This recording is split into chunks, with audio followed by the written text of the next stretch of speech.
kuhakikisha kwamba watu wenye mahitaji maalumu basi wanapata hiyo fursa kama ilivyotolewa elimu na INEC. Kwa hiyo tumejipanga kwa namna hiyo, kila engo tumejipanga vizuri. Lengo ni kuhakikisha hali ya amani, utulivu na usalama inatamalaki siku hiyo, inakuwa nzuri sana.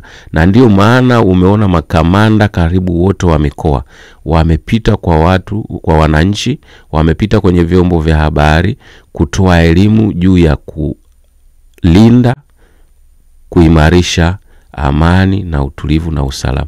Na wamekuwa wanatumia lugha ambayo ya kistaarabu, lugha ya upole, sio lugha ya ukali, ili sote tuelewe umuhimu na faida za kutunza amani, utulivu na usalama kipindi hiki cha uchaguzi, lakini baada ya uchaguzi. Lakini lengo kubwa la kutoa hiyo elimu ni sisi tunataka jeshi la polisi, yani nia yetu tulivyowafundisha askari wetu, tulivyojipanga, tusitumie nguvu ya aina yoyote ile. Tusitumie nguvu ya aina yoyote ile, kwa sababu sisi tunaamini ukimuelimisha mwanadamu akielewa, ni silaha moja kubwa sana ya kukuepusha wewe kutumia maguvu. Ni silaha moja kubwa sana kupata ushirikiano wa pamoja wa kulinda amani na utulivu na usalama. Ni silaha ambayo inakuwezesha kupata taarifa nyingi sana kama kuna watu au kikundi cha watu au mtu yoyote anapanga kuvunja sheria ili kuleta taharuki siku ya kupiga kura na baada ya kupiga kura. Kwa hiyo tumejipanga kwa namna hiyo, na tulijipanga siku nyingi. Na tuhakikishie tena, mbali na kuhakikishia mambo ya usalama, sisi jeshi la polisi tutasimamia upigaji wa kura kwa haki, kwa usawa, kwa kufuata sheria za nchi, kwa kufuata mikataba ya kimataifa na ya kikanda, ili kuhakikisha kwamba yale yaliyosemwa na Amiri Jeshi Mkuu wa Jamhuri ya Muungano wa Tanzania Dr. Samia Suluhu Hassan yanatimia, kwamba Tanzania yetu inabaki salama, inabaki yenye amani, yenye mshikamano, yenye upendo, kwa sababu bado tunahitaji Tanzania yetu kwa shughuli nyingine nyingi za kimaendeleo, za kijamii na za kisiasa. Sasa baada ya kuhakikishia raia wote kwamba siku hiyo kuna ulinzi na usalama, msikilizaji, ni vyema kwa wewe ambaye ulipanga kwenda kupiga kura usiache kufanya hivyo, kwa sababu ulinzi upo. Lakini kuna ile maeneo yenye msongamano, inawezekana labda vituo vya magari, kwenye sehemu za kujipatia riziki, pia hapo kuna ulinzi unaongezewa. Kimsingi ni yani maeneo yote tutahakikisha yanakuwa salama.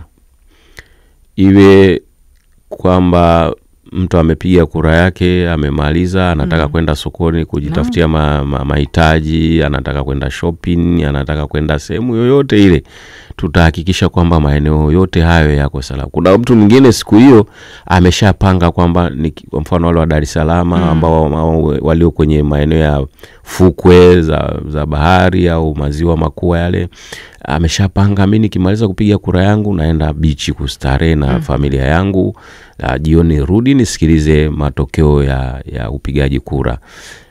Maeneo yote hayo tutahakikisha kwamba usalama uko wa kutosha. Kwa hiyo mtu asiwe na hofu yoyote ile, na wala asiwe na kisingizio cha aina yoyote ile.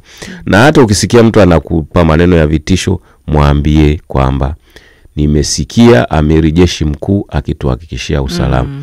Lakini nimelisikia jeshi la polisi kupitia msemaji wake akisema kwamba ulinzi utaimarishwa maeneo yote.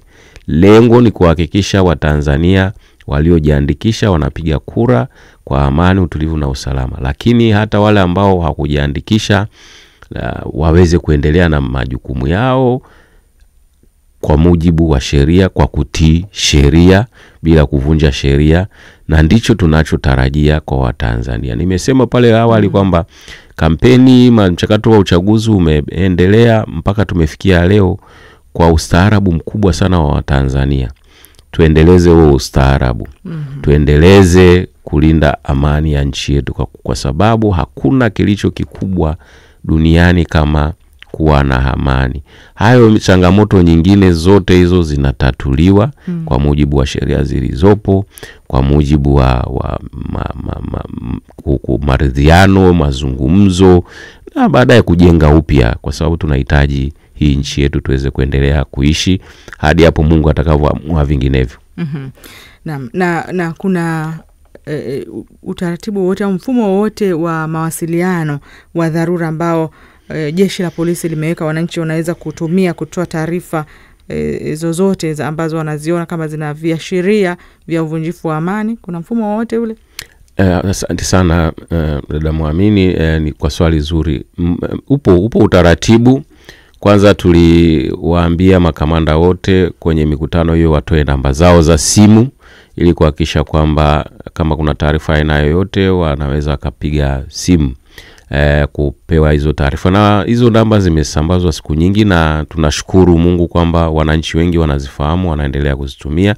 Lakini mkuu wa jeshi la polisi afande IGP Camillus Wambura alianzisha simu moja hapo ambayo taarifa yoyote inaweza kumfikia, ambayo namba yake ni 0699 998899. Hiyo namba ukipiga wakati wote ule, kama una taarifa yoyote ile ya msingi, kama una taarifa yoyote ile, kama una ushauri wa aina yoyote yule, unaweza ukapiga, kwa sababu sote lazima tushirikiane kuhakikisha. Nitaomba uirudie. Kuirudia ni 0699 alafu tena 998899. Hiyo namba masaa 24 ni bure kabisa. Masaa 24 inapatikana hiyo namba. Kwa hiyo tuendelee kuitumia kutoa taarifa, lakini pia zipo namba nyingine za makamishna wanaomsaidia mkuu wa jeshi la polisi kwa ngazi ya makao makuu, nazo zipo kwenye mitandao yetu ya jeshi la polisi. Lakini pia namba yangu ipo, na nashukuru wengi wao wananipigia hata saa 8 usiku, saa 9 usiku pale wanapoona kwamba wamepiga sehemu nyingine labda simu haikupokelewa, basi ninapokea, na kama ni swala liko kwenye mkoa fulani nampigia kamanda na msaada unapatikana kwa haraka. Kwa hiyo tumejiimarisha kwa njia hiyo. Lakini pia naamini viongozi wengine wa serikali nao tumeona wakitoa namba zao. Kwa hiyo Watanzania, kusema kweli, mfumo wa mawasiliano umewekwa wa kutosha ili kuhakikisha basi taarifa, kama kuna viashiria vyovyote vile utakavyoona kwamba hivi vinaweza kuhatarisha amani yetu, basi tumia hizo namba kutufikishia taarifa. Asante sana. Msikilizaji, tumia namba hizo kufikisha taarifa, na mimi nizirudie: 0699998899. Sahi kabisa. Hakikisha unakuwa nazo unapoona kama kuna viashiria vyovyote ambavyo ni vya uvunjifu wa amani katika eneo lako. Ni vyema ukatoa taarifa na wewe ukashiriki katika ulinzi wa amani. Lakini pia niongezee hapo, hata kama siku ya kupiga kura imekuwa lazima mtu asafiri, hata kwenye mabasi siku hizi namba za wakuu wa polisi wa usalama barabarani zipo, zitumie hata zile, kwa sababu mtu asifikiri kwamba kwa sababu yeye anaitwa mkuu wa usalama barabarani basi hahusiki na masuala mengi. Anahusika, analinda pia. Yani hata yule hata yule traffic unayemwona barabarani ni mlinzi wa usalama. Sio kwamba anaangalia tu magari yanayopita, anaangalia pia shughuli za kiusalama. Akiona kitu chochote au akipewa taarifa yote anaifikisha kwa viongozi wake, na shughuli linashughulikiwa hilo tatizo kwa haraka iwezekanavyo. Na kama nilivyosema, tupo tayari kushughulikia tatizo lolote au taarifa yote tutakayopewa, na tunaendelea kushukuru serikali kwa kutuongezea ya magari yataturahisishia kufika kwenye eneo lolote lile tutakapo taarifa kwamba kuna kiashiria chochote cha kuvunja amani. Lakini hatutaraji yani kulingana na elimu iliyotolewa, kulingana na umuhimu wa amani duniani kote. Na ndio maana hata Umoja wa Mataifa iliweka tarehe 2 mwezi wa 10 ni siku ya kupinga utumiaji wa vurugu au machafuko kutatua tatizo lolote hili, kuikumbusha dunia, kukumbusha nchi, kukumbusha wanadamu wanaishi ndani ya dunia hii kwamba vurugu machafuko hajawahi kutatua tatizo. Sana sana mtafanya hivyo, lakini mwisho mtajikuta ndio mmevurugana zaidi.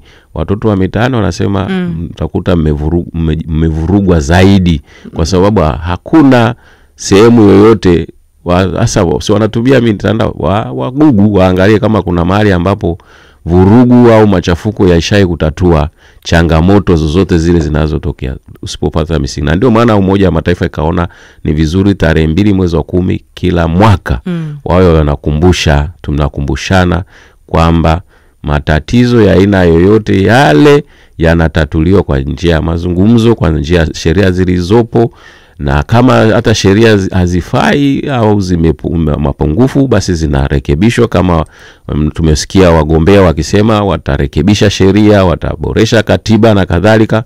Kwa hiyo ndio utaratibu uliopo, na siku hiyo pia ndio wanamkumbukaga Mahatma Gandhi. Kama mnavyojua ni champion wa kutatua migogoro kwenye taifa lake kwa njia ya amani, na ndio maana taifa lake sasa hivi ni giant, yani ni taifa kubwa, ni mfano wa kuigwa kwa sababu walitumia njia hizo na sio njia za vurugu.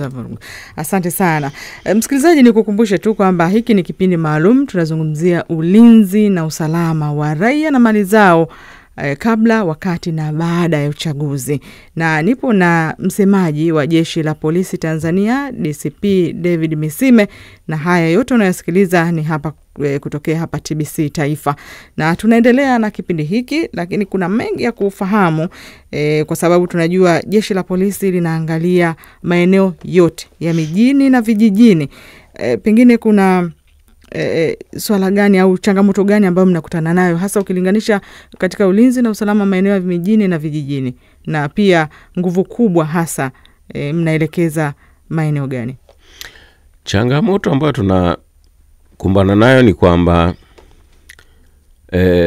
Tanzania Watanzania wanaongezeka kwa kasi kubwa, lakini Tanzania kwa maana ya miji inapanuka kwa kasi kubwa sana. Inapanuka kwa kasi kubwa sana, na lazima kama chombo cha usalama kihakikishe kwamba kinaendana na uongezeko hilo la watu, lakini inaendana na uwiano wa jinsi miji inavyopanuka na kadhalika. Juzi nilikuwa naongea na mtu mmoja, nikamwambia mimi nilifika Dodoma miaka ya 80 na nikiangalia mabadiliko makubwa yaliyopo sasa hivi ni vitu viwili tofauti. Yani ni watu wengine wanaweza kapuuzia hamna kilichofanyika, hamna maendeleo, sio hamna nini, lakini kwa mfano mimi nilipofika pale naenda JKT, nilipita pale na nimetoka katika mkoa ambao sikuwa nimeshatoka hata siku moja. Kwanza nilishangaa, hivi kumbe kuna Tanzania iko hivi. Lakini sasa hivi nimerudi, umeenda pale Dodoma imebadilika kabisa, na miji mingine yote tuliosafiri tumeona kumebadilika sana. Kwa hiyo ni ushuhuda kwamba tunabadilika kwa kasi kubwa sana, ingawaje baadhi, na ndivyo binadamu tulivyoumbwa, wote hawezi kukubaliana na wewe, pamoja na kwamba anakiona kile mabadiliko. Ni kwamba changamoto ni ukuaji, ongezeko la watu kwa kasi, lakini changamoto ukuaji wa miji, na hilo tunaendana nalo hiyo changamoto, kwa sababu ndio maana tukaamua kupeleka polisi kata katika kata zote zile ambazo za kiserikali. Kwa mfano tumepeleka polisi kata au wakaguzi wa kata wenye nyota 1 na kuendelea mpaka nyota 2 3961, na kule Zanzibar hawaiti kata, wanaita shehia 388. Yote hiyo ni jaribu kukimbia na hiyo teknolojia na hiyo ongezeko la watu, lakini ongezeko la miji, ili kuweza kushusha huduma kwa jamii kule chini kabisa kukana, kwa sababu watu wengi wanaishi kwenye kata, na hawa wa polisi kata lengo letu la kupeleka kule ni wao kutoa elimu juu ya mambo ya usalama, namna ya kubaini na kuzuia uhalifu kabla haujatendeka, kwa sababu tuligundua kwamba ukisubiri uhalifu ukatokea gharama yake ni kubwa kuliko kubaini na kuzuia. Na ndio maana tukapeleka hao polisi kata kuhakikisha kwamba wanakuwa kule, wanatoa elimu, wanashirikiana na jamii kwa pamoja kugundua au kubaini changamoto za kiuhalifu, wakazifanyia kazi kwa haraka, zile zinazowezekana kwa ngazi ya kata, zile ambazo haziwezekani wanafikisha wilayani, mkoani na ngazi ya taifa zinafanywa kazi kwa haraka. Kwa hiyo ndio changamoto moja. Lakini changamoto nyingine ni mabadiliko ya sayansi na teknolojia, nayo ni changamoto, lakini tunaenda nayo na tunashukuru serikali inatuwezesha, askari wetu na maafisa wanapelekwa nje kwenda kusoma ili kuendana na huo ukuaji wa sayansi na teknolojia. Na ndio maana hata mifumo, kwa sababu Tume ya Haki Jinai kama unakumbuka iliundwa na Amiri Jeshi Mkuu, moja ya mapendekezo ambao walitoa ni kwamba kuboresha jeshi la polisi itumie mifumo tehama zaidi. Na kuambia na niwaambie tu wa Tanzania, takriban mifumo 23 ambayo imeshaanzishwa yote imetengenezwa na maafisa wa jeshi la polisi. Badala ya kutafuta watu kutoka nje waje kutengenezea mifumo, na hapo tumepunguza gharama, tumesave hela. Kwa hiyo wametengeneza mifumo ambayo na hivi majuzi wamezindua mfumo mmoja ambao kwa ajili ya usalama barabarani. Mfano sasa hivi zamani ulikuwa upeleke gari lako likaguliwe, siku ya wiki anaenda kwa usalama likaguliwe, unge foleni pale, ndio upate stika uibandike pale. Lakini sasa hivi ule mfumo unamwezesha mtu mmiliki wa chombo cha moto, anaingia kwenye mfumo, anaingiza zile kile kinachohitajika, taarifa zake zote, anachagua tarehe anataka kwenda gari lake kukaguliwa, anapewa control number, analipa. Kwa hiyo fedha ipikitii mikononi mwa askari, napitia kwenye ile GEPG. Kwa hiyo inakuwa kimfumo. Ndio mifumo hiyo ndio tunakokwenda. Kwa hiyo anaenda tarehe ile ambayo amepangiwa, anaenda gari yake na kaguliwa, anapewa stika, sio ya kubandika tena kwenye kioo chake achafue gari, inakuwa ya kielektroniki. Kwa hiyo mifumo yote hiyo ni maafisa wetu wameitengeneza, ndio kuendana na hiyo changamoto.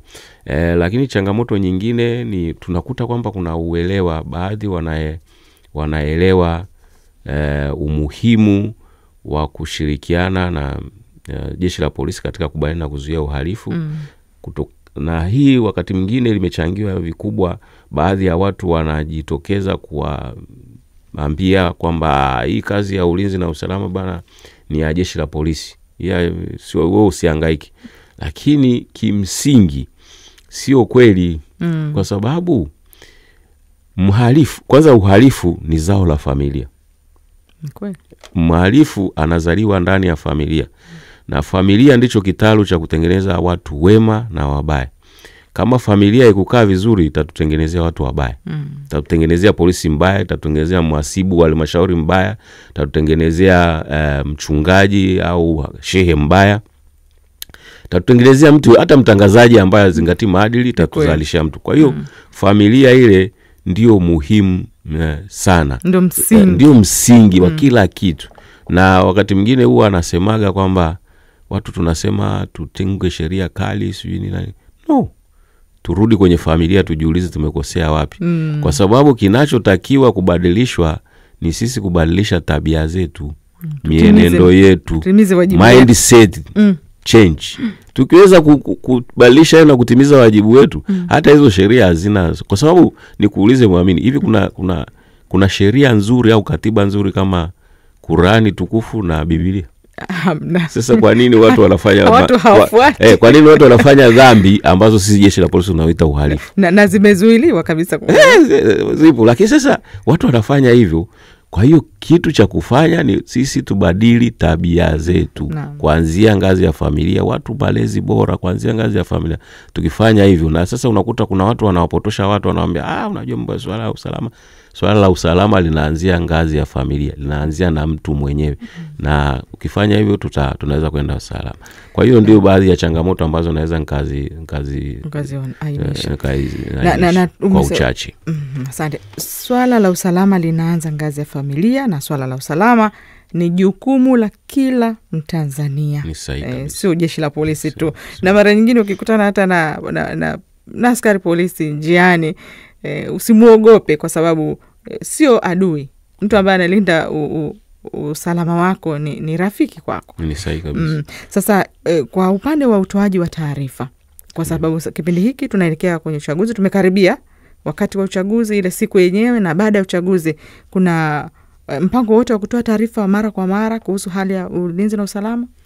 Tutafanya hivyo. Na hapa tumeanza. Na hapa ndo tumeanza.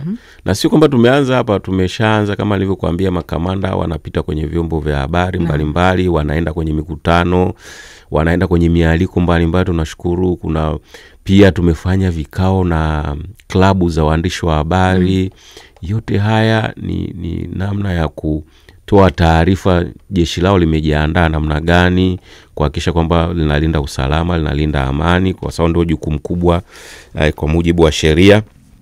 Kwa hiyo tumefanya hivyo kwenye mikutano, tunafanya hivyo, na kuanzia hata hizi siku tunazoendelea mpaka tutakapopiga kura, tutakuwa tunatoa taarifa mbalimbali. Tutakuwa tunatoa ufafanuzi pale ambapo tunaona kuna jambo ambalo linapotoshwa, na tunawaomba Watanzania, taarifa sahihi ni zile ambazo zinakuwa zinatolewa na mamlaka zilizopewa mamlaka hayo kwa mujibu wa sheria. Sio watu wengine ambao wanajitengenezea vitu vyao, anachukua picha ya mtu, anayapachika maneno, alafu watu waamini kwamba ndio hivyo. Na teknolojia ilivyokuwa, anaweza akatengeneza, kuna akili mnemba. Na niwaambie Watanzania, siku hizo zobakia mtaziona sana. Tunajua wanajiandaa huko waliko jiwekea kambi zao huko nje, na ndio maana ukiangalia akaunti zao nyingi ni bandia. Lakini tuwaambie tu kwamba hii teknolojia hatukuitengeneza sisi, kuna watu waliotengeneza, na wametengeneza katika mfumo ambao wewe ukifanya uhalifu lazima uache alama fulani ambayo ndio itatuwezesha sisi kukufuatilia kama umefanya umefanya kosa la jinai, kwa mfano la uchonganishi, taarifa potofu, taarifa zisizo sahihi, za kutukana, za kudhalilisha, za kuhamasisha uvunjifu wa sheria na kadhalika. Tutaweza kufuatilia. Linaweza ikawa leo, kesho, hata miaka 5, hata miaka 10, kwa sababu teknolojia sasa hivi, unajua zamani tulikuwa tunapata shida ya kuhifadhi kumbukumbu kwa sababu mafaili yanaweza kaliwa na mchwa, bahati linaweza likavuja, maandishi yakafutika. Sasa hivi teknolojia inaweza kuhifadhi kumbukumbu miaka na miaka. Na wakati mwingine niwaambie Watanzania kwamba teknolojia hii hata huko tutakako kwenda, tutakuja kuangalia hata namna kupata hata viongozi, hata kupata msemaji wa jeshi la polisi. Tutaangalia rekodi yako kuanzia, kwa sababu teknolojia itakuwa inahifadhi rekodi yako, lakini pia rekodi ya familia yako. Hao ni watu wa kuaminika hawa, au ni watu ambao vichwa vyao mara nyingi ni kuhamasisha vurugu, kuchonganisha watu, kutoa matamshi ya tatanisha na kadhalika. Lazima hizo record, na ndio maana hata mataifa mengine yaliyoendelea wanatumia hiyo mifumo, wanapata watu ambao ni sahihi katika kuongoza taasisi kama hizi na kadhalika. Asante sana. Teknolojia inatumika kutunza kumbukumbu za matendo ya watu. Ukiwa kijana mpaka utapokuwa mtu mzima, baadaye unaweza ukaishukuru teknolojia au ukaanza kujilaumu kwa matumizi ambayo hukuyafanya vyema. Lakini sasa tufahamu kuna vyombo mbalimbali au mamlaka mbalimbali ambazo pia zinahusika kwenye swala zima la uchaguzi. Polisi mnashirikiana vipi na vyombo hivi vya kiutendaji kuhakikisha upigaji kura unafanyika kwa amani na kwa mujibu wa sheria? Kuna INEC, kuna wanahabari na mamlaka zingine. Ni swali zuri sana. Kwa kweli swala kubwa kama hili, ndugu mtangazaji, ni kwamba linahitaji ushirikiano mkubwa sana. Na sisi jeshi la polisi, tuseme kweli, tushukuru wadau mbalimbali, ukianzia na Tume Huru ya Taifa ya Uchaguzi. Tumepata ushirikiano mkubwa sana. Kwanza wameleta wataalamu wao kutufundisha sheria mbalimbali zinazosimamia uchaguzi, lakini pia wametufundisha majukumu ya jeshi la polisi ni yapi. Kwa mfano, kuna vitendo ambavyo vilikuwa vinafanywa pia na wagombea, walitufundisha kwamba haya kuna ile maadili ya uchaguzi, nafikiri kama sijakosea.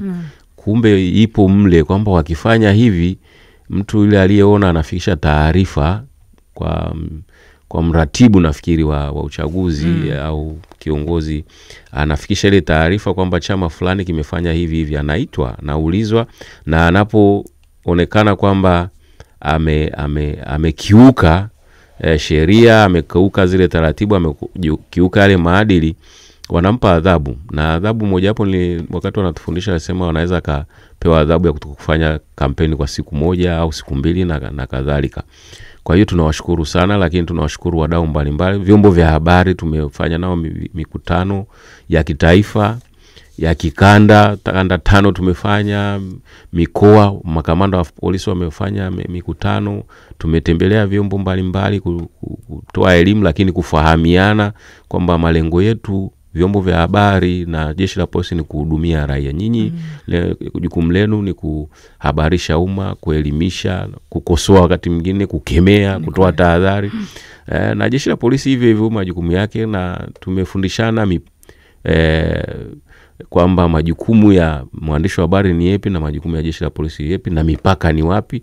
Na kwenye hii mipaka tuheshimiane, na ndio maana katika kampeni tangu tumeanza uchakato wa uchaguzi hatujakwaruzana na mwandishi wa habari yoyote yule, na ambayo ni sifa kubwa sana kwa taifa letu.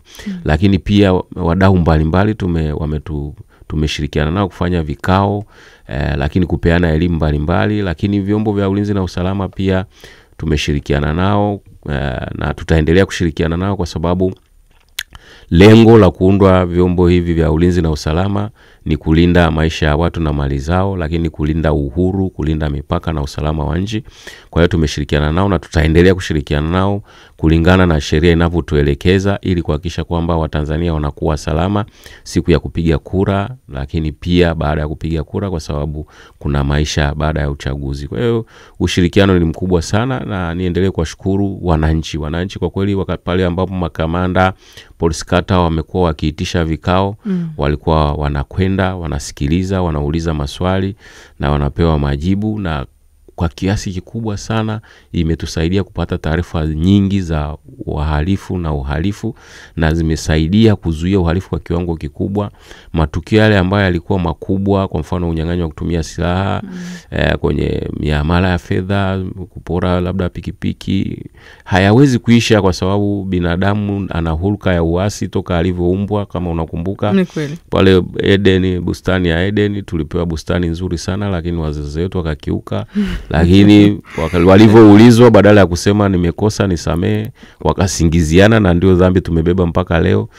Masuala ya usalama tukiulizana, mtu anasema hii ni jukumu la mtu fulani, sio kila mtu anamnyoshia kidole jambo hilo. Kwa hiyo tuna ushirikiano mkubwa sana, na naamini tukiendelea na ushirikiano tumeendelea na ushirikiano hadi leo, na tunategemea ushirikiano ukiendelea hivyo tutafanya jambo kubwa sana ambalo dunia itajifunza kutoka kwetu.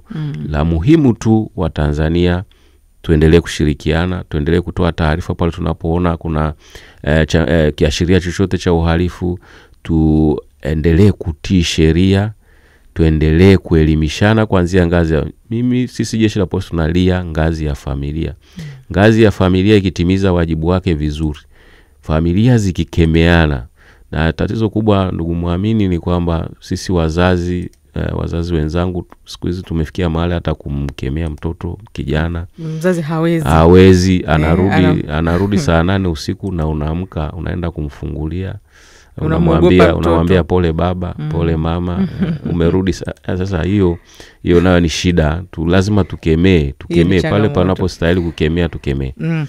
Na tumkumbushe msikilizaji kwamba kipindi hiki pia unaweza kukipata vyema kabisa kupitia mitandao yetu ya kijamii, Facebook, Instagram pamoja na YouTube. Popote pale ulipo, kama unasikiliza moja kwa moja, hiki ni kipindi maalum. Tunazungumza ulinzi na usalama wa raia na mali zao kabla, wakati na baada ya uchaguzi, nikiwa na msemaji wa Jeshi la Polisi Tanzania DCP David Misime. Na tukiwa tunaelekea mwishoni, kuna swala la msingi sana pale baada ya uchaguzi. Watu wanaanza kupata matokeo. Sasa tunataka kufahamu Jeshi la Polisi wanahakikisha vipi kwamba wananchi hawachukui sheria mikononi. Pale unajua kila mtu anatarajia kile anachokitaka yeye kiwe hivyo. Hawachukui sheria mikononi pale wanapokuwa hawajaridhishwa na matokeo. Asante sana. Tumejiandaa kama tulivyojiandaa kulinda raia wema kupiga kura na kuendelea na shughuli zao kama kawaida.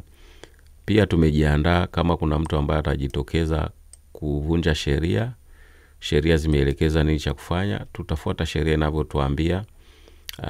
Atakamatwa, atashughulikiwa kwa mujibu wa sheria na tutapeleka ngazi zinazofuata kwa jinsi sheria inavyotuelekeza, na hatimaye mahakamani kulingana na ushahidi ambao utakuwepo, na tutafanya hivyo. Lakini niwaambie Watanzania kwamba tuendelee na ustaarabu wa kukubaliana na maamuzi ya watu wengine na maoni ya watu wengine. Kama watu wameamua hivyo kwamba wamemchagua mtu fulani, ndio maoni yao, ndio haki yao. Kama wewe hukufanikiwa, swala sio kuchukua sheria mkononi. Kama umeona kuna dosari, taratibu, sheria zimeeleza ufuate taratibu gani. Hii tabia ya kuona kwamba mifumo ya kushughulikia masuala ya haki haizipo sawa ni swala ambalo sio sahihi, kwa sababu mifumo hiyo imeshapokea vitu mbalimbali tena vingi sana na ikavifanyia kazi na matokeo yake yakatoka jinsi ushahidi ulivyowasilishwa. Kwa hiyo tunawasihi wa Tanzania, kama ukuridhika na jambo lolote lile, kama ukuridhika na matokeo, kama ukuridhika na jambo fulani, wewe kusanya ushahidi. Sheria imekuelekeza taratibu za kufanya. Kama ni mahakamani, nenda mahakamani. Kama ni kuweka pingamizi, basi weka pingamizi ili taratibu zifuate. Lakini sio kujichukulia sheria mkononi. Kujichukulia sheria mkononi hakujawahi kutatua tatizo. Huwezi kutatua tatizo kwa kutengeneza tatizo jingine. Sana sana ni wewe unajitengenezea matatizo. Unaweza ukatengana na familia yako kwa sababu ya kukimbia kama walivyo sasa hivi watu wanakimbia walali kwenye nyumba zao, wengine tunasikia wamevuka mipaka, wamekimbilia nchi za nje na kadhalika. Kwa hiyo tuache hizo kujichukulia sheria mkononi. Asante sana. Na mwisho kabisa, hili kwa dakika chache, tumezungumza mengi, kwa dakika chache una ujumbe gani kuwapa Watanzania kuhusu haki na wajibu wao katika kudumisha amani wakati huu wa uchaguzi? Ni jukumu au ni haki, ni wajibu wetu kama Watanzania wote kudumisha, kulinda, kuimarisha amani, utulivu, usalama, upendo, mshikamano wa nchi yetu.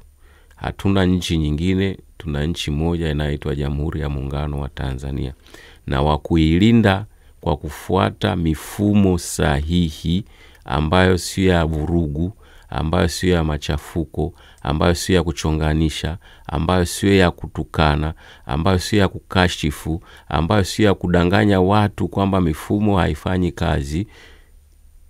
Si sahihi. Kila mmoja ana wajibu wa kuhakikisha amani na kuwepo, kwa sababu mifumo ipo ya kutatua changamoto ya aina yoyote ile. Tuzingatie hilo, lakini kikubwa sana tuzingatie polisi, nani wote tutii sheria. Uona jeshi la polisi limesema tutasimamia usalama kwa nguvu zote, haki kwa nguvu zote, amani kwa nguvu zote, na kuhakikisha kwamba Watanzania wanakwenda salama kwenye kupiga kura. Wanakimaliza matangazo ya matokeo yanatangazwa, kuapisha unafanyika kwa wale walioshinda, na baada ya hapo tutaendelea kuhakikisha usalama unakuwepo nchini kwa kiwango kikubwa sana. Asante sana. Nakushukuru sana kwa ujumbe huu ambao umemaliza nao kwa Mtanzania. Kila mmoja ana jukumu la kulinda usalama wa raia wengine, usalama wake mwenyewe, lakini pia jeshi la polisi lina jukumu la kusimamia ulinzi na usalama kwa raia wote. Nakushukuru sana kwa kuwa nami kwenye kipindi hiki maalum ambapo tumezungumza ulinzi na usalama wa raia na mali zao kabla, wakati na baada ya uchaguzi. Asante sana, nakushukuru sana. Naam, msikilizaji wa TBC Taifa, huyo ni msemaji wa Jeshi la Polisi Tanzania, DCP David Misime. Tumekuwa naye kwenye kipindi hiki maalum ambapo tumezungumza vyema kuhusiana na ulinzi na usalama wa raia na mali zao kabla, wakati na baada ya uchaguzi. Mimi ni Mwamini Andrew, fundi mitambo ni Alphonse Mbambe, msimamizi wa kipindi hiki ni Stella Setumbi. Ninakusihi uendelee kutegea sikio vipindi mbalimbali hapa TBC Taifa. Naidi mbele ya Mungu Tanzania nitakulinda. mpaka kufa.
Amazulu